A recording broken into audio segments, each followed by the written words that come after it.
The 20th century saw the dawn of a new type of warfare.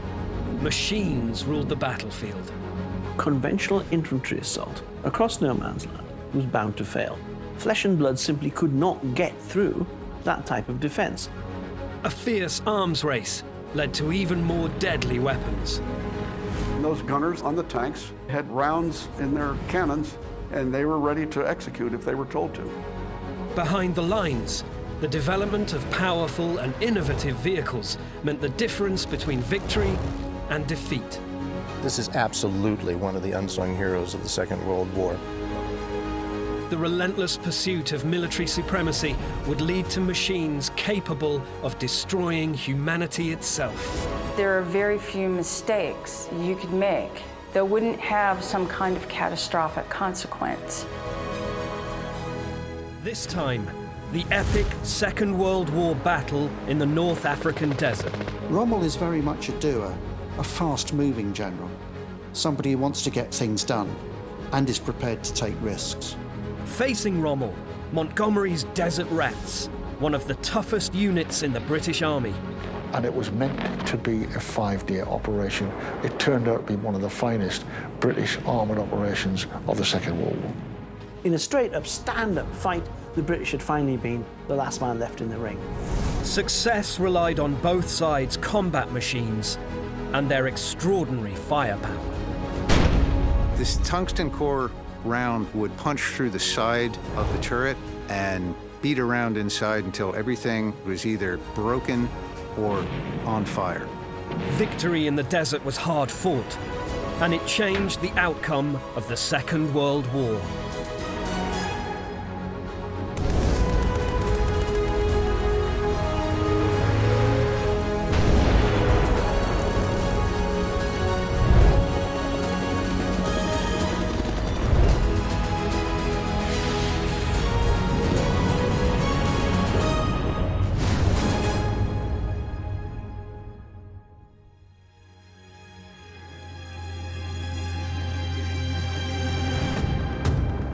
On June 22, 1940, France surrendered to Nazi Germany after a battle lasting just 6 weeks. The German army, the Wehrmacht, stormed over First World War battlefields where their predecessors had been bogged down for 4 years. Both the French army and the British Expeditionary Force, or BEF, had been outmaneuvered. We lacked air cover. We lacked the right weapons and training to go with them. And also the fact was that the BEF had not expected virtually to have to take on the might of the Wehrmacht without the support of the French, whose army was crumbling. In the battle for France, British tanks were exposed as mechanically unreliable and often unable to penetrate the armour of the German panzers. It was a humiliation. But soon a very different battlefront opened up, an opportunity for a second chance. How would the British Army's combat machines fare in the deserts of North Africa? The war in the desert began in September 1940 because of the territorial ambitions of the Italian dictator Benito Mussolini. Mussolini felt deprived of victory. Germany had conquered France, he'd conquered nowhere. Britain was on the ropes. In 1940, of course, had withdrawn from France and was beginning to fight the Battle of Britain. This seemed the opportunity for the Italians to move into Egypt. Hitler had no interest in North Africa or the Mediterranean. With the battle for France over, his eyes were fixed firmly eastwards towards Russia. It was Mussolini who was trailing along on the coattails of his glorious ally. His armies deprived of any kind of victory. He wanted a win, and he wanted to take North Africa. Mussolini had a huge army in Libya of 250,000 men. His plan was to invade Egypt and seize the strategically important Suez Canal, getting access to the vital oil fields of the Middle East. Opposing the Italians was the 36,000-strong Western Desert Force, made up of British, Australian, and Indian infantry and armoured units. They would soon acquire the nickname first given to the British 7th Armoured Division, the Desert Rats, inspired by the African rodent, the jerboa.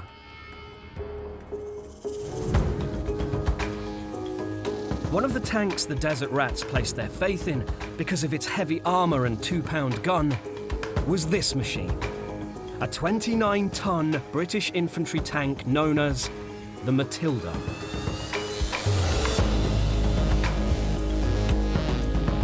At the Tank Museum in Bovington in England, a World War II Matilda is being lovingly restored.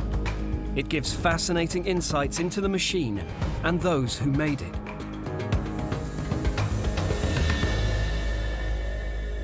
It came in for what was a routine bit of maintenance, and it turned into, so far, a 3-year rebuild. The aim is to get as many systems on this vehicle working as if it came out of the factory. There's a certain amount of engineering and archaeology that has to take place when you build something of this kind of historic value. Bolts are cut at certain lengths that are not come off the shelf in order that they're fit. Sometimes the sides of them are flattened in order that things can operate. The designers of the Matilda struggled to find an engine big enough to power it. They finally hit upon a solution. Not one, but 2 95-horsepower diesel engines. That gave it a top speed of 16 miles per hour, faster than the Italian tanks. This is one of the pair of engines that's fitted to the Matilda tank. We're just getting it prepared for testing and running. In 1939, many British companies shifted their production to the war effort. Matilda tanks were constructed by firms such as Harland and Wolff, who also built the Titanic, and the Vulcan Foundry in Lancashire, famous for its powerful locomotives. The repair team at Bovington Tank Museum is constantly learning about the ingenuity of the men and women who made the Matildas. One key element of the Matilda's turret has been stripped down and repaired. This component here is called the rotary base junction. Its function is to transfer the electrical and the hydraulic power into the turret. The rotary base junction allows the Matilda's turret to traverse 360 degrees in any direction. This is the fixed part, and the top rotates and carries the hydraulic connections all the way around the turret. Inside this drum is a tower with electrical contacts in. The fixed wires come out from the hull, and they're bolted here. They relate to contacts that run down the side of here, and as the turret rotates, it maintains an electrical contact all the way around. In order to strip a component like this down, the electricians and the fitters at the time would have had a number of specialist tools in order to carry this out. We've had to make these special tools, and there's some examples of them here. They get from the sublime, sometimes to something a little more crude, but it's amazing how sometimes a bit of wood can help. In order to fix this particular component, we had to make upwards of 9 tools. Normally, these would have been issued to the tank crews with the tank when the vehicle went to the regiments. By the summer of 1940, the Desert Rats had about 270 tanks at their disposal, of which 50 were Matildas. On September 13th, 1940, the Desert Campaign began. The Italians invaded British-controlled Egypt. After 60 miles, they stopped and dug in, creating a series of fortified camps. The man in charge of the British counterattack knew the terrain well. His name was Lieutenant General Richard O'Connor. O'Connor was a professional soldier, pre-war regular. He'd served with distinction in the Great War. He knew the desert. He knew the capabilities of his British forces, and he knew the limitations of the Italian forces, and exploited both to great effect. O'Connor devised an ingenious plan, christened Operation Compass. Lieutenant General Richard O'Connor was arguably one of Britain's best generals of the Second World War. In Operation Compass, He was set a pretty ambitious task.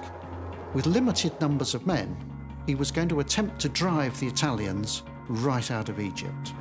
And it was meant to be a 5-day operation. It turned out to be much more of a momentous operation than that. In fact, one of the finest British armoured operations of the Second World War. Operation Compass essentially set out to destroy the Italians, to destroy their attack from Libya. As the Italians moved rather cumbrously along the coast road, the British forces simply penned them there, whilst O'Connor launched a major flanking attack, striking southward through the desert to roll up a line of frontier forts which the Italians had built and to destroy their army by attack on the flank and rear. The hammer blow was provided by 50 Matilda tanks, which emerged out of the desert at speed. The Italians were thrown into confusion and panic. So we've got this situation where after some of the initial attacks, they're sending the Matilda tanks forward, almost with bravado, to crush down the Italian artillery, and that very quickly sends a level of despair through the Italian military that's infectious. They think they cannot fight against this new British tank that's appearing, which in the end gets this nickname, the Queen of the Desert. Nothing can seem to touch it. One Australian soldier wrote home, "The sound of British tanks terrorised them, and the sight of our bayonets was enough to make them throw up their hands. Fascism. Pah!" Operation Compass had pushed the Italians back. It took them completely by surprise. Their army began to crumble very quickly, and soon the Italians were thinking simply in terms of escape into the relative safety of Libya.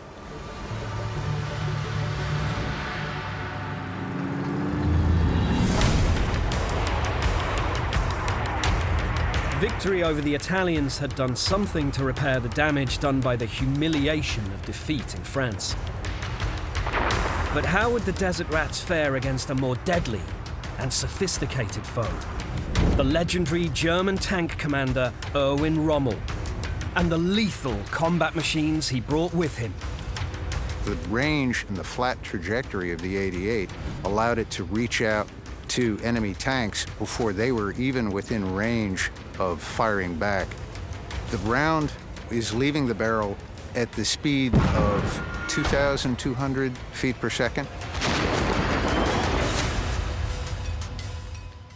After France fell to the German Blitzkrieg in June 1940, the British and their allies were in need of a victory.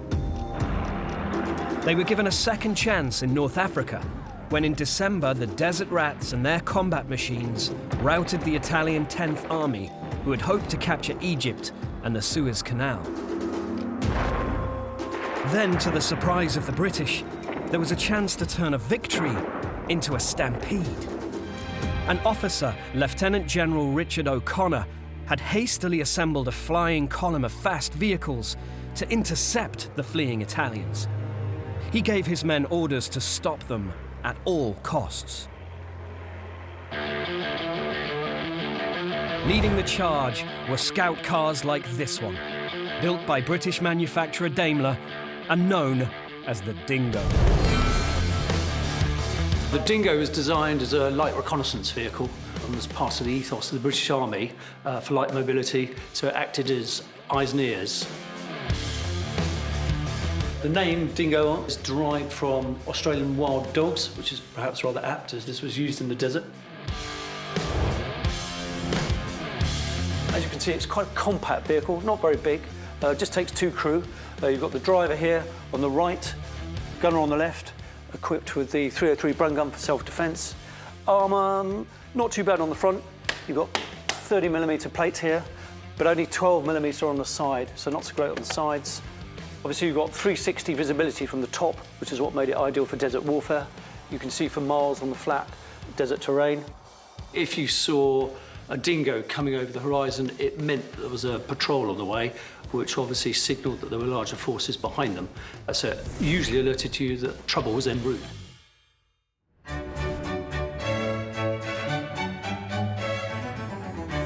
Accompanying the Dingo as part of O'Connor's flying columns was a vehicle with a better pedigree than any other British combat machine.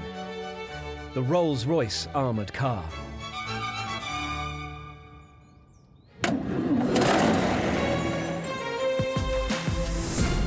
Built on the chassis of the luxury limousine, the Rolls-Royce Silver Ghost, she was powered by a 7.5-litre straight-six engine that gave her a top speed of 45 miles per hour. Both the Royal Air Force and the British Army used these vehicles. By 1940, the armoured cars had been in service for 20 years and nearing the end of their operational life. But they remained popular with the desert rats, with good reason. The tanks, even then, were still not particularly serviceable all the time. They broke down quite often.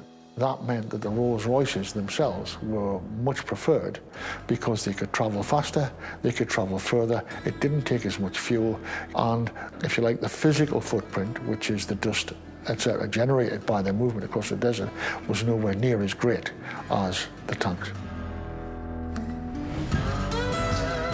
With a crew of 4 men, one of whom was a gunner, the Rolls could pack a punch. It had a Vickers mini machine gun, the ones you know from World War I and the trenches in the Somme. Latterly, it had a Boy's anti-tank rifle, which was capable of taking out most other armoured cars and some light tanks.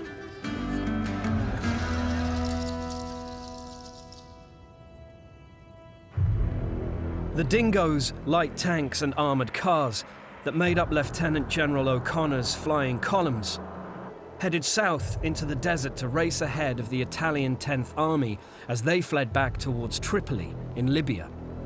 A bold flanking move through the desert, moving fast, hitting hard, exactly what light cavalry would have done in the previous century.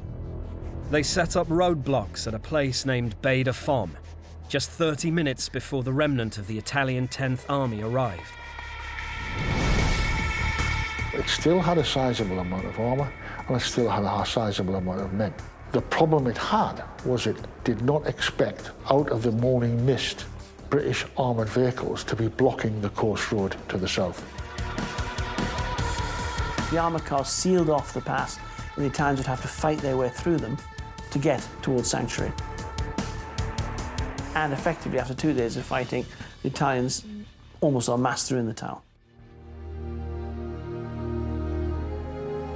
O'Connor's plan had exceeded expectations. At the end of the Battle of Beda Fomm, British officers were reporting the number of Italian prisoners they had in terms of acreage. They were saying, I have 2 acres of officers and 10 acres of other ranks. So many Italians in the hundreds of thousands were surrendering. Despite the victory, the battle marked the end of an era for one of the Desert Rat's best-loved combat machines. Beda Fomm saw the swan song of the Rolls-Royce as a front-line armoured reconnaissance vehicle with the 7th Armoured Division and with the whole of the British Army in the Western Desert. It had operated in some cases for more than 20 years and was wearing out and wasn't as up-to-date as some of the more modern designs.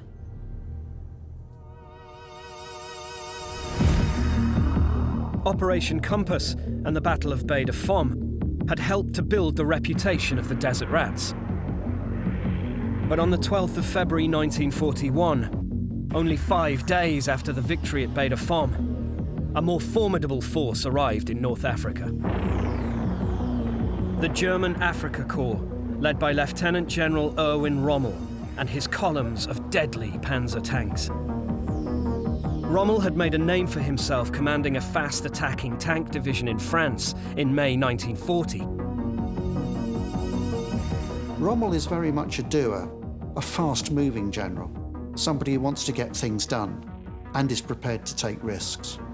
But in the desert, the Führer wanted his famous general to employ a more cautious strategy. In terms of the Afrika Corps, the Germans, Hitler, had never intended to become involved in the North African War. That was Mussolini's folly as far as he was concerned. Rommel's mission was simply to bolster the Italians. This is an Italian war. Rommel decided to ignore Hitler's orders. He believed it was very much a German war. He would take on the British and their allies. But first, Rommel unloaded a weapon he knew would protect his troops and soften up the enemy.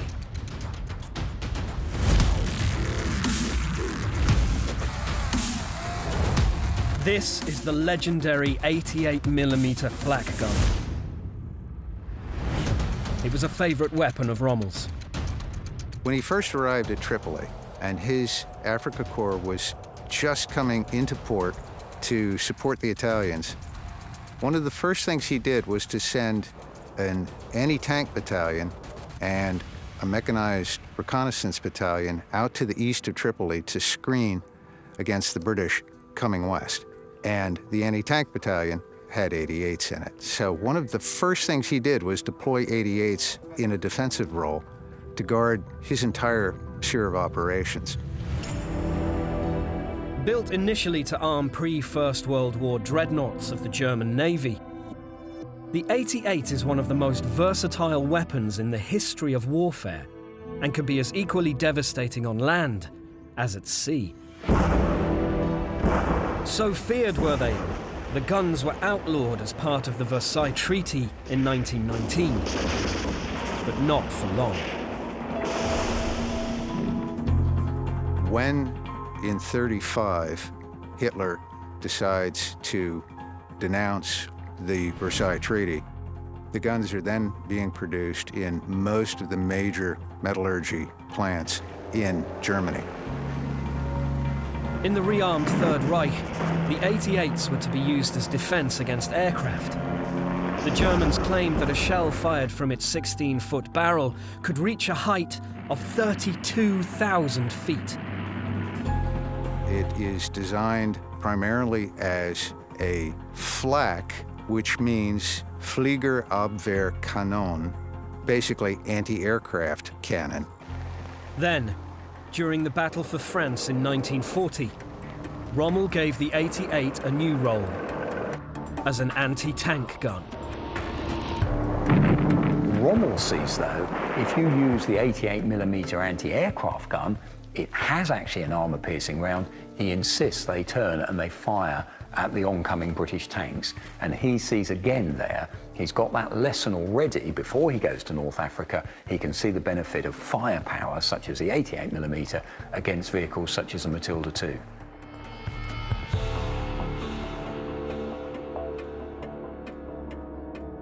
This is one of the shells for the 88 flak. This one is an anti-tank shell, a solid 22-pound bullet. If we're firing anti-tank, there is no arming of the shell. One of the ammunition loaders will pick the shell up, shove it in the back of the breech of the weapon. Another cannoneer is closing the breech right behind it. In the anti-tank role, the man who is sitting in the gun layer's seat is the one that's actually aiming the gun, and he signals the man behind him to pull the trigger.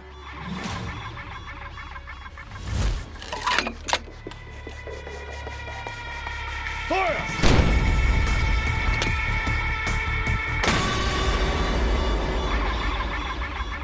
The round is leaving the barrel at the speed of roughly 2,200 plus feet per second. Range and the flat trajectory of the 88 allowed it to reach out to enemy tanks before they were even within range of firing back at the 88. Almost 2 miles. They can knock a tank apart from over 2,000 meters. They were very effective use of a weapon that was not actually designed for an anti-tank role. One British tank commander wrote, I saw 3 of the leading Matildas stop abruptly and burst into flames. I realized with dismay that the Germans now had an anti-tank gun to which even the Matildas were not immune. I understood clearly that none of our future battles would be as easy as the previous year.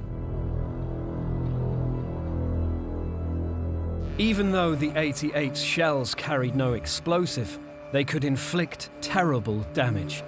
This tungsten core round would punch through the side of the turret and beat around inside until everything inside was either broken or on fire. And the lighting on fire is not because it explodes, it's because it's just creating so many sparks as it spins around inside that metal box that anything that's in the tank is going to light up. It's purely kinetic energy weapon.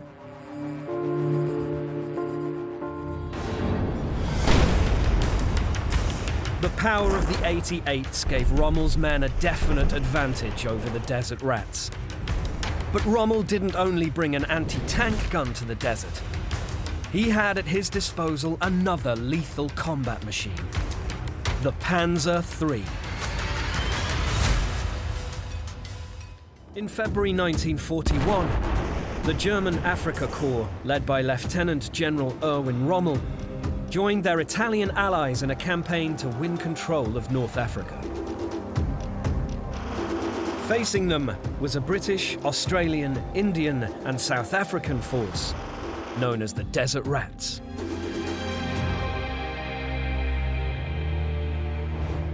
One of the big features of the Desert War from 1940 to 1942 is the way the tide turns so quickly from one side to another. The Italians have initial success. The Italians are then beaten effectively by the British. The British take their eyes off the ball. Rommel enters, a favourite of Hitler, somebody who's an ambitious, fast-moving man. Rommel brought with him one of the combat machines the Allies feared most, the 25-ton tank known as the Panzer III.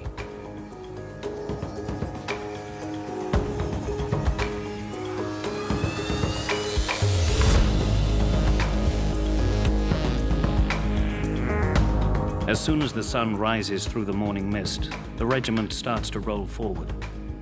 We disperse into the desert, 40 to 50 kilometers an hour on our tacho. But the nicest is the attack, the German Panzer, our beautiful, wide, humming Panzer. Panzer to the fore.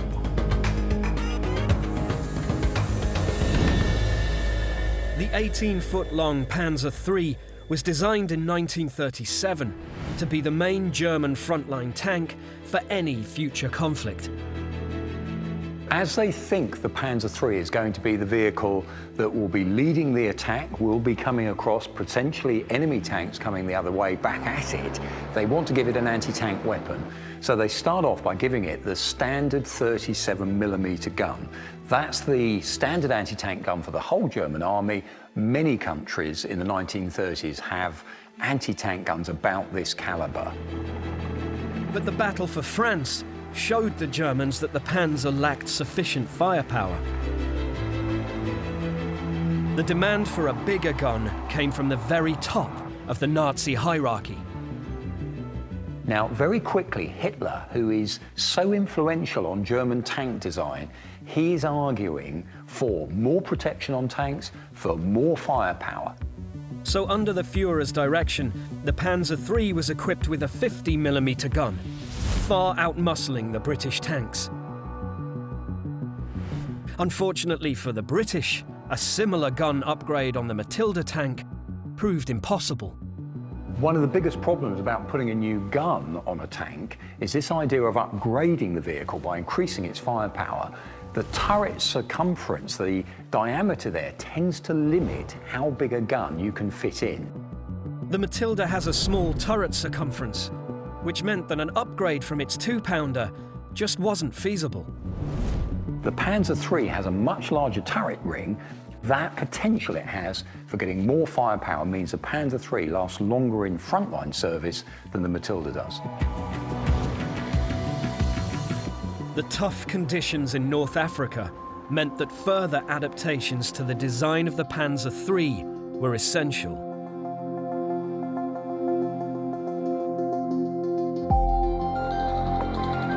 The other issue about the desert, of course, is just the physical landscape they're going to have to cope with. That landscape with rock, with sand, with grit, all the time that's getting into the vehicle. You've got dust that can choke your filters. They're trying to keep those clean all the time so the engines don't stall.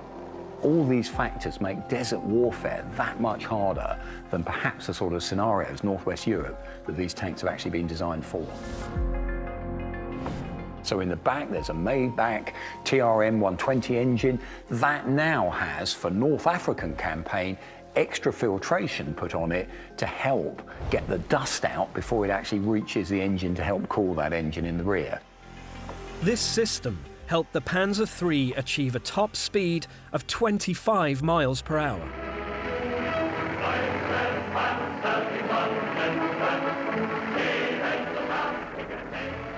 Although it was faster than most of the British tanks, the Panzer was still vulnerable to attack. A further modification was necessary. You'll see there's an extra almost inch of armour plate has been added as spaced armour at the front of the vehicle. That's where they thought they were most likely to be struck. That's where they put that extra protection on.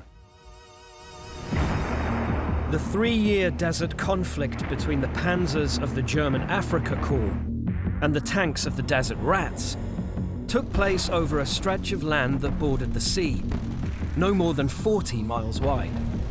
And the problem is that the front line, if you like, was 1,500 miles long, and the Desert War is called a pendulum. As the Allies advanced, the Germans retreated. As the Germans advanced, the Allies retreated.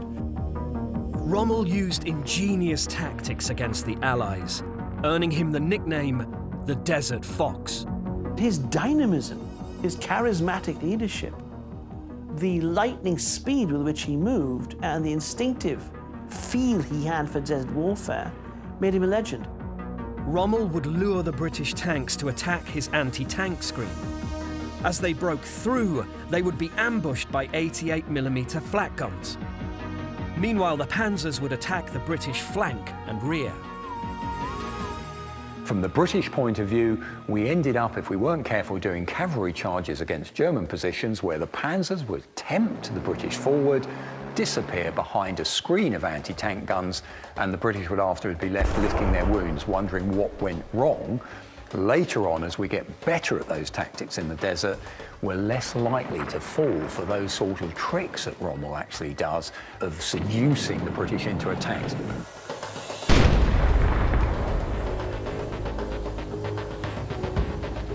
In August 1942, after 2 years of fighting, Rommel had pushed the Desert Rats back to what was known as the El Alamein line in Egypt. If the Germans broke through, North Africa was lost. The British, if they have to retreat further east, then Alexandria, Cairo, the whole of the Delta is open to the enemy. El Alamein for the British had to be the last-ditch defence line. The situation was so serious. In Cairo, the British burnt official papers in case they fell into enemy hands. But could there be hope for the Desert Rats? Mechanized reinforcements appeared in the shape of a new, more powerful American tank, designed to take the fight to the panzers, the M3 Grant. And it really improved the British chances of being able to take the Germans on head-to-head. And a new British commander arrived to take on Rommel, Lieutenant General Sir Bernard Law Montgomery. If Monty was on the job, the ordinary Tommy thought he would get the job done. By August 1942, 3 years after the start of the Second World War, the commander of the German Afrika Korps, Erwin Rommel, had pushed the Allied force known as the Desert Rats back to El Alamein in Egypt. The strategically important port of Alexandria was only 60 miles away. If the Germans broke through, North Africa was lost. Morale among the Desert Rats was low. German tanks dominated the battlefield. One man was given the task of achieving victory: Britain's Lieutenant General Sir Bernard Law Montgomery. Montgomery has been described as being, by one of his own subordinates, as quick as a ferret and just about as likable.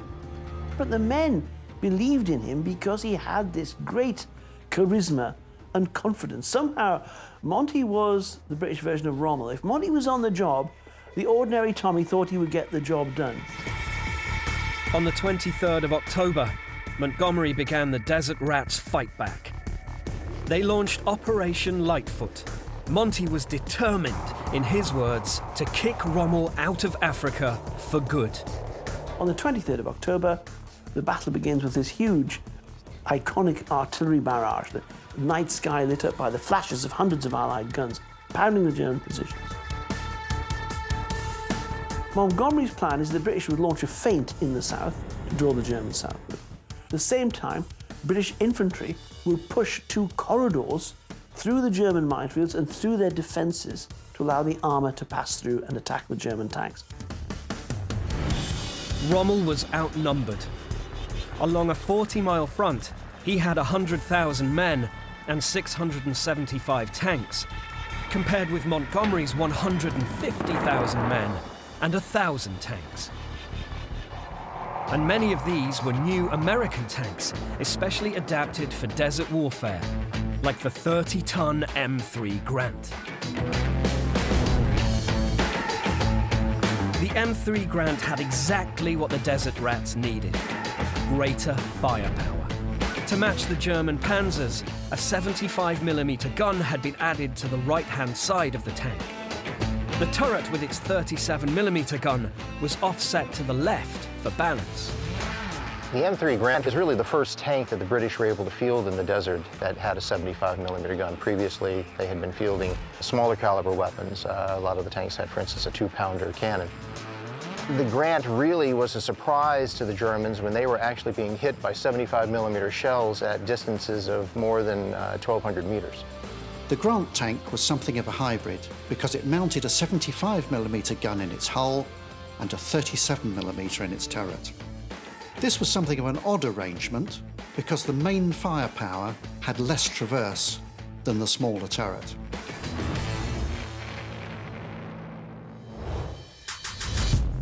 The Grant is a modified version of a tank known as the M3 Lee. The British asked for changes to its communication system.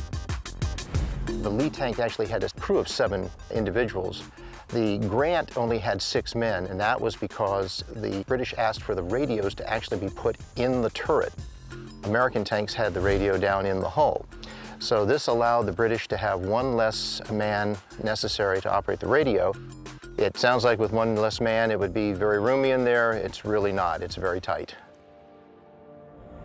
The M3 Grant performed well in the desert, but wasn't without its flaws. Most tanks were welded constructions, but the Grant was riveted, which meant that when under fire, it was a hazard to those inside. If those rivets are hit by an incoming shell, they can actually shear off inside the tank and create a ricochet effect that's very dangerous for the crew. The Grant had an aircraft petrol engine built by the American company Wright Continental. Although its top speed was a decent 25 miles per hour, it was a devil to start. It's got an airplane engine in the back, a radial engine, which needs to be cranked before you start the vehicle. It's quite the workout for the individual who gets lucky enough to be chosen to be the man cranking that engine. You have to spin it about 50 times to make sure the oil gets into all of the cylinders. It still was certainly a significant weapon on the battlefield, and it really improved the British chances of being able to take the Germans on head-to-head.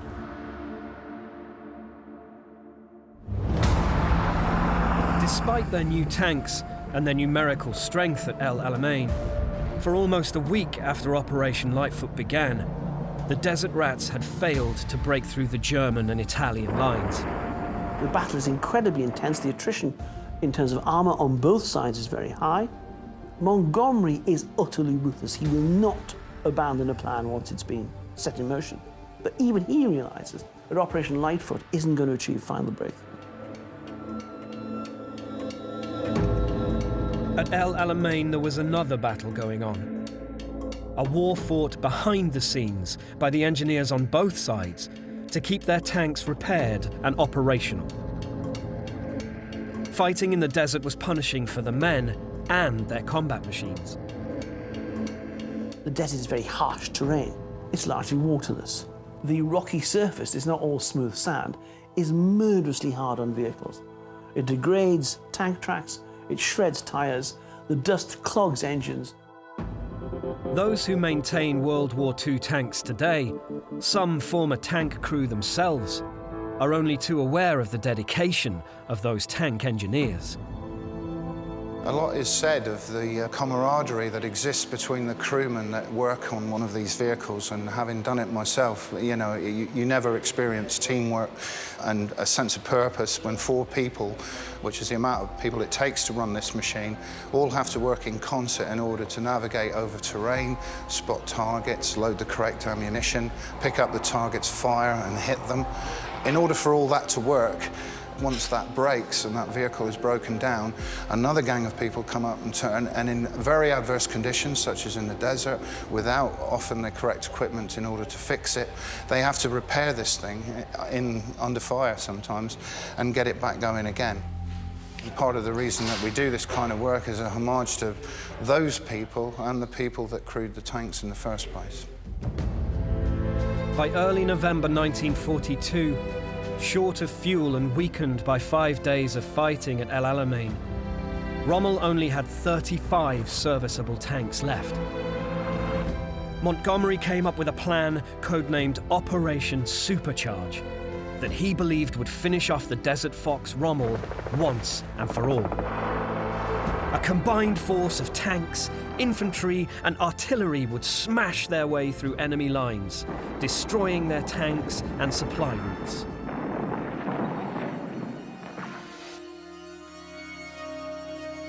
It worked. The German line is fractured, the armour pours through. By the 2nd of November, his tanks shot up and strafed by British planes because British now have air superiority. Rommel realises the game's up. He's going to have to retreat.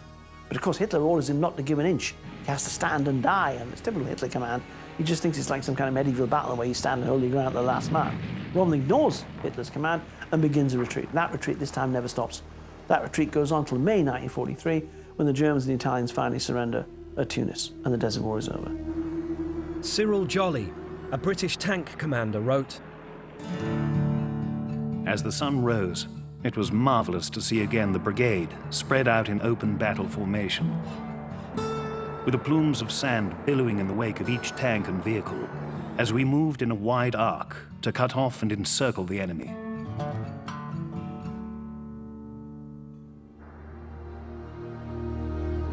It was a costly victory. A total on both sides of about 5,000 men were killed at El Alamein. It was a significant turning point in World War II. Before El Alamein, the Allies had never won a major victory.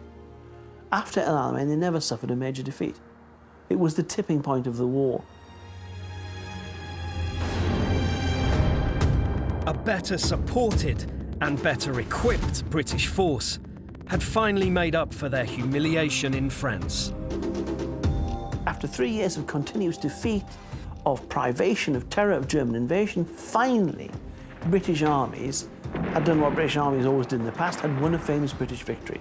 The pride of Germany's forces, Rommel and the Afrika Korps, the best that Germany had been defeated by the British Eighth Army. The Desert Rats and their combat machines had ultimately triumphed over the elements and Rommel's army. In a straight-up, stand-up fight, the British had finally been the last man left in the ring. And now, with American manpower and American armour, victory over the Third Reich was closer to becoming a reality.